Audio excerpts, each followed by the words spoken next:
Thanks for joining us from the Ohio AgNet Voice You Know with the News You Trust studio, sponsored by BASF, where the performance of Veltima fungicide can take your best results even further. Well, the National Cattlemen's Beef Association announced support for the U.S. Department of Agriculture's plan to strategically reopen key ports of entry to shipments of live cattle, bison, and horses.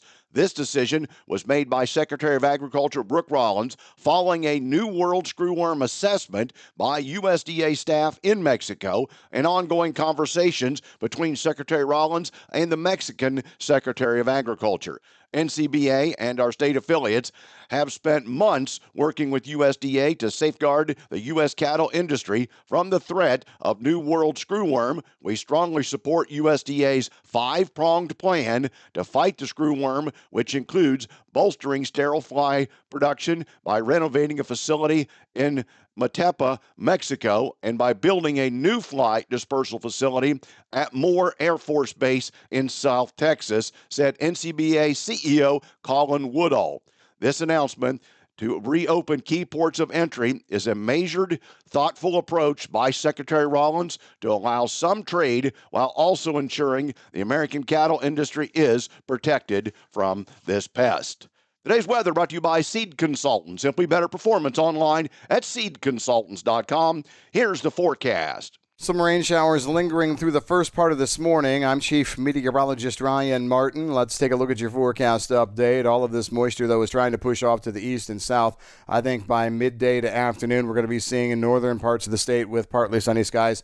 May take until into the evening hours for far south and southeastern parts of Ohio to clear out. But we are seeing improvement in the forecast. Temperatures are pulling back. Humidity values definitely coming down, but it's just for a couple of days. By late this week, temperatures are back up and humidity values are climbing as well. From the holiday weekend, probably Saturday night, Sunday forward, we are going to be seeing hit and miss of scattered showers and thunderstorms across the region all the way through next week. I'm meteorologist Ryan Martin. And thanks, Ryan. Powered by Soy Biodiesel. Ahead to the Marion County Fair tomorrow, all thanks to Nature's Premium Liquid Fertilizers since 1946. Back with more after this. When you're buying seed, there's more to a transaction than money. You're exchanging time and trust, hoping each decision adds up at harvest. Seed consultant sales professionals don't take that lightly. With products made to excel in the Eastern Corn Belt and agronomic knowledge that stands up to the test, we're all about the same things you are: reliability and results. Buy into a better seed experience. Visit seedconsultants.com to view our corn and soybean lineup. The U.S. Department of Agriculture's National Ag Statistics Service estimated 95.2 million acres of corn planted in the U.S. for this year. That's up 5% from last year. And according to the acreage report released, soybean area planted is estimated at 83.4 million acres, down 4% from last year. Today's weekly crop progress updates brought to you by Unleaded 88. Save on fuel with the blue handle. Fill up with Unleaded 88. Discover more at ohiocornandwheat.org. Corn silking across the country is at 8%, and that's 2 percentage points ahead of the 5-year average. NASS estimating 73% of that crop rated good to excellent condition, 6 points ahead of last year. In soybeans, 94% of the beans had emerged as of Sunday, 1 point behind the 5-year average. Soybean setting pods estimated at 3%, up 1 point from the 5-year average. NASS estimated 66% of soybeans were in good to excellent condition, 1 point below last year. In the winter wheat, harvest maintained a steady pace last week, moving ahead 18 percentage points to reach 37% complete. That's 5 points behind the 5-year average. 48% of the crop remaining in the field was rated in good to excellent condition.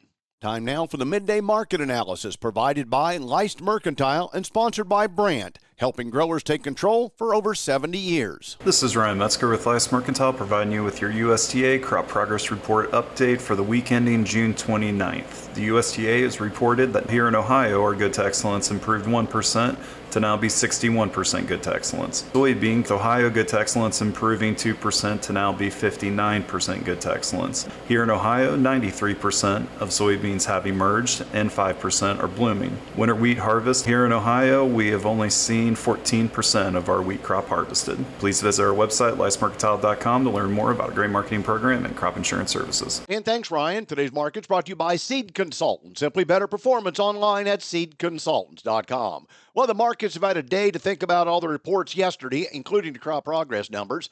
As we look at it, we have July corn down 2 at 418.5, December down 4 3/4 at 420 3/4, and March down 4.5 at 436.5. The July beans are down 7 3/4 at 1016.5. November down 6 at 1021. January trades down 5.5 at 1036 3/4.